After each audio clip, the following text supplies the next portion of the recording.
WWE and AEW fans can't ever really agree on much, but I do think that one thing pro wrestling fans as a whole can always agree on is that talent are either misused or really need freshening up from a different scene.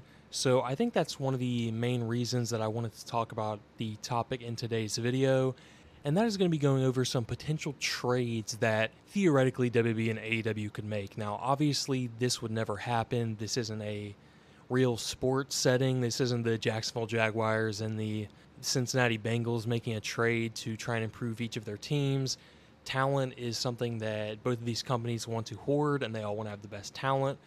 But I do think that it is interesting exercise to look at some realistic trades that could help both sides of the equation. You know, WB could use maybe some more work rate guys, or AEW could use some bigger stars. So I think that's kind of what we're going to try and go through today. These are kind of just some names that I came up with off the top of my head, either due to a lack of push or maybe fresh new opponents in another company or something like that. Just maybe being tired of an act in a specific company, because that's one of the things that I always enjoy as a wrestling fan that I know isn't a super shared sentiment, is that I always enjoy when wrestlers jump ship or go to a different company and bring along new ideas and fresh opponents. I just always think that's one of the better things in wrestling, is that you never really know what to expect when it comes to wrestlers. And the world of wrestling, things can change at the drop of a dime. So that's why I kind of wanted to take a look at that today.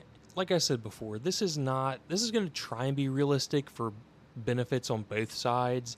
I'm not going to just make super unrealistic trades, but at the same time, some of these are going to be like, well, they wouldn't give her up straight up for her. And I'm like, yeah, I know, but it's kind of on a relatively same level, and it's something that I would want to see. So it kind of fits in the same criteria for that, and we're just going to let that slide. And so the first one that we are going to talk about is, I think when you think of people who need a new setting or need to jump ship, I think one of the first guys that you automatically think of is Ricky Starks. And so my first trade is going to be Ricky Starks for Sheamus. And when you think of a guy like Ricky Starks, talent has never been the question or the issue ever since he came into AEW a few years ago. He's really knocked it out of the park every single chance he's ever gotten in any storyline. Anytime he's ever hit a bump in the road creatively, or something that doesn't really work or you don't think it'll work, he steps up and hits a home run. He's very good in the ring. I wouldn't say he's an elite level guy in the ring. I think his promo and his character is really where he shines the most. Clearly, there's something going on there with AEW, either Tony Khan or management, or him not wanting to be involved, whether him being friends with Cody, or him just wanting to get a new environment, a new company. I think this first part of this makes sense. So in this theoretical world of trading, I would say his value is down right now due to the fact that it would seem clear that he wants a trade. So think, Brandon Ayuk is currently asking for a trade. Not that that's going to devalue his, himself as a player, but maybe it's going to be harder to find trade partners because, the 49ers are going to be kind of desperate to get that done. I think that Sheamus is a solid choice to ship him off to, and I don't think Sheamus has really been appreciated as much as he should have been up until these last few years. For a long time, he was seen as boring and not interesting, but these past few years, he's definitely garnered more fandom. He's went out there and had a lot of great matches.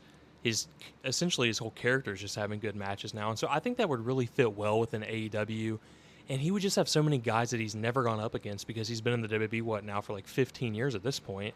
And he's pretty much done all you can in WWE besides win that Intercontinental Championship. That's the last thing that he needs. And he's not getting any younger. So the only reason that I would say, because I think Ricky Starks has higher upside than Sheamus at this point, because he hasn't really hit his highest peak in his career. The age factor with Sheamus is a thing that needs to be taken into consideration. You really only probably have a few more years left with him, whereas Ricky Starks is going to be out there and performing for a lot longer. Again, though, his trade value is going to be decreased because it's clear that he most likely wants out of AEW, and that's why Sheamus for Ricky Starks kind of makes sense for me, and I would be happy seeing both those guys in a new company. I think Starks, do I see him as a top guy? No. I think he could definitely be an upper mid-card heel, and Sheamus is a guy you can throw on television, just have great matches out there. a lot of fresh opponents, and that's why I would just like this trade in general for both sides. For the second trade, neither of these guys for me have a ton of top of the card potential, but I do think that they have larger potential in separate companies. So my number 2 trade is Wardlow for Pete Dunne. Now, Wardlow was really hot there in AEW for a while, coming off of that MJF feud. Everyone seemed like they were in on him. He had a ton of potential, and he's really just fizzled out since then. A lot of it has to do with the booking. I think the booking of Wardlow has been really bad from Tony Khan. And then a lot of other times he just hasn't really delivered. I don't think that he's a super great worker. I think he's a solid big man, and I do think that WWE would be better at presenting him and protecting him in that way. And just overall, I think he's really is a much better fit in WWE at this point, especially after seeing AEW really doesn't have anything left for him. And I think this is another realistic one where after his contract expires, I think he's definitely going to go to WWE. And again, do I think he has up the card potential? No, I don't ever see him as a world champion, but I do think he has, much fresher matchups in WWE, and they could probably present him and get him to a higher level than he ever would be in AEW. Pete Dunne is definitely an interesting other side of this trade. I think in general, you would say that Wardlow has more potential than Pete Dunne overall. They fill very different roles. Whereas obviously Wardlow is more of a bigger guy. He's more suited to be a heel, but it seems like AEW doesn't really want to push him to that level. They got other guys who can fill that role. Big Bill, formerly Big Cass, has really stepped up well in AEW and has really thrived in that role now. They've got Powerhouse Hobbs. They've got Lance Archer when they want to use him. They don't have a ton of big guys, but they really don't seem to push super large guys like Wardlow like that heavily. And again, I just think he's in a better suit. He's better suited in WWE. And Pete Dunne, I think, could fill a much different role, obviously, than Wardlow in AEW. He's a guy who seems kind of capped at the lower mid-card / tag team wrestler in WWE. And you would think he's older now, but he's still a lot younger than you would think he is. Him and Tyler Bate have just been wrestling forever. They've been around for so long. I do still think there's some upside there, though. He could be kind of a workhorse guy, like TNT champion, Continental champion type level. And I do think he's a solid value guy that you could get for Wardlow. I think that the value there is kind of similar. I do think ultimately Wardlow would have the higher upside in WWE, but again, these are guys who are pretty clearly going to be gone out of WWE, and AEW have not pushed well recently, so I think that kind of decreases their trade value. Like, you're obviously not going to trade Wardlow for somebody like Seth Rollins or Drew McIntyre realistically or whatever, or even somebody like a Bronson Reed. I don't think they would give up Reed for Wardlow. I think Pete Dunne's kind of like a nice middle ground. He's more of in line of who AEW likes to push anyway, so I would say that this is a win-win for both sides, and that is the second trade is Wardlow for Pete Dunne.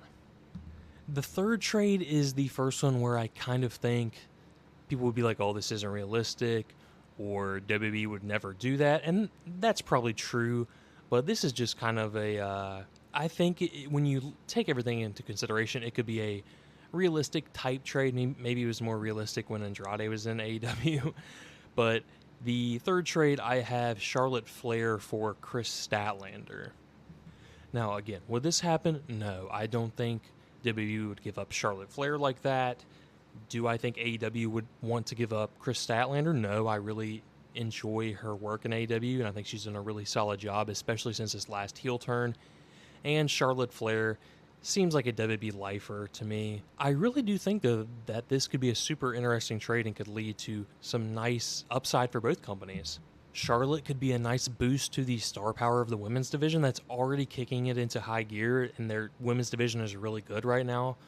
They already brought in Mercedes Moné. They've got upstarts, like they got Willow. One of them's Chris Statlander, who they'd be trading in this scenario. They've got Mariah May. They've got Toni Storm. A lot of really great women's wrestlers on the roster, and they're really building a solid division. Britt Baker's another one who I actually considered trading for Charlotte Flair, but I settled on Chris Statlander for a few reasons. But again, this would offer a lot of new matchups, a lot of fresh matchups, except for Mercedes Moné versus Charlotte Flair. I just think that this would be, her being in AEW would be bring a lot of eyes, a lot of buzz to the product, even increase the already really growing women's division. And she's really already done everything you can do in WWE. They love to give her championships and titles all the time. She's what like feels like she's a 14-time women's champion already. And yeah, I just don't really have a lot of interest in seeing Charlotte in WWE anymore. It's kind of just the same thing over and over again. And I do think Chris Statlander brings a lot of upside to the table. She was regarded as one of the top prospects coming into the actual start of AEW, and she was one of the higher prospects on the indies before it started. And she's got a lot of promise. She's dealt with a few injuries that have held her back, but every single time she's had to go out there, she puts on great matches. She's really finding her groove as this heel character now and the less serious alien stuff she was doing. And people probably think she's older. She's only 28. She's got a lot of upside still, a lot of room to grow. She could do a lot of really great things in WWE. Lots of fresh matchups, like I said. Hasn't really faced anybody except maybe on the indies, but that was a long time ago. I just think it's an interesting trade to make. I think that WWE have enough established stars that they could take the risk on Chris Statlander to eventually build her and make her one of their new stars. And then on the opposite side of that, Charlotte Flair going to AEW really brings some star power, brings some familiarities, just a lot of upside for AEW, even though she's older than Chris Statlander, and Statlander's an AEW original. I think if you're trying to get somebody to the level that is at the level of Charlotte Flair, you have to give up somebody with at least some upside and some, like, I can't just do Charlotte Flair for the bunny if she were still with AEW, you know, so this is kind of a compromise for that. But I do like this trade, and I would enjoy seeing both of them in different capacities for sure. Not that I'm complaining about. I do like Chris Statlander in AEW, and Charlotte Flair is fine in WWE. It's just a nice thought to put to the table. So that's the third trade that I have proposed. Trade number 4, we've got Malachi Black for Shinsuke Nakamura. This is, again, another one where it seems like the clock is ticking for when Malachi Black goes back to WWE whenever his contract is up. Maybe that's incorrect, but that's definitely how it seems. Shinsuke Nakamura, I don't even think I think he would veto this trade if he could, because he really seems to enjoy the contract and the WWE lifestyle, which is, you know, fair to him. He got the bag after a lot of years in New Japan.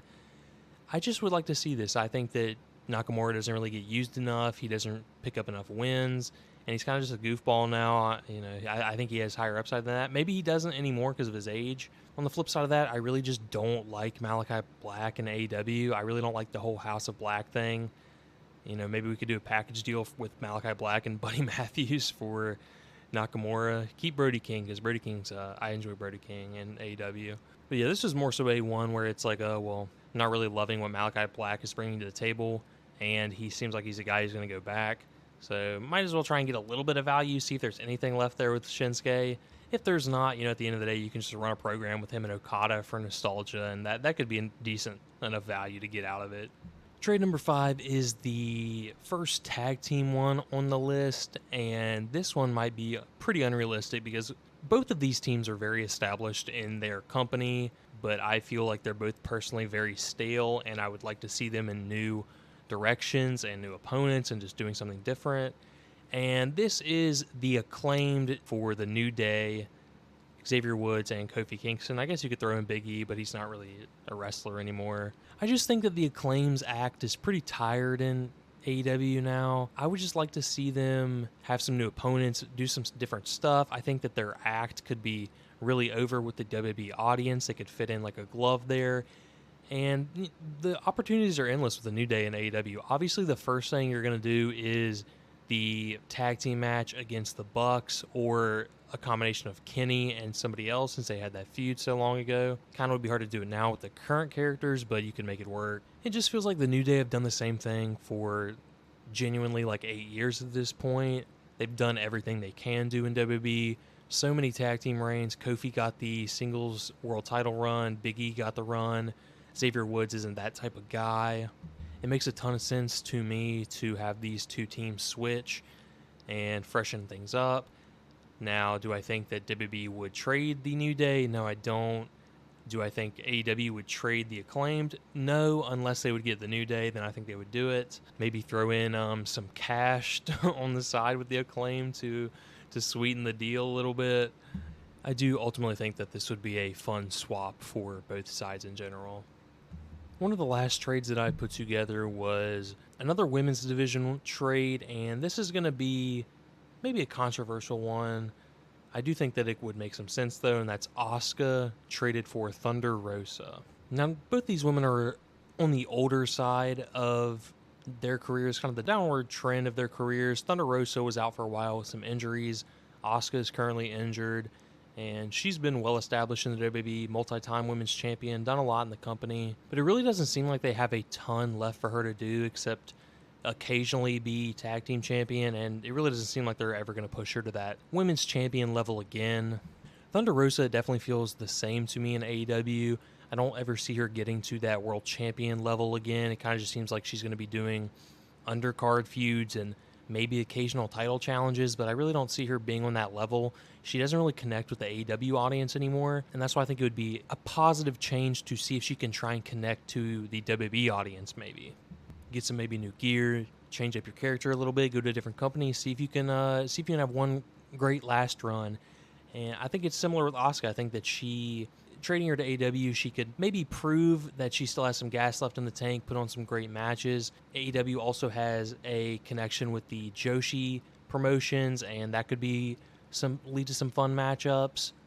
I know that WWE is, just sent off Io Sky to go to Marigold, and they could do the same with Asuka if she wanted to.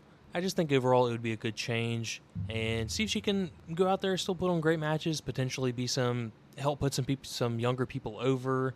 Her and Mariah May would be a fun match. Her and Jamie Hayter would be a fun match whenever she comes back.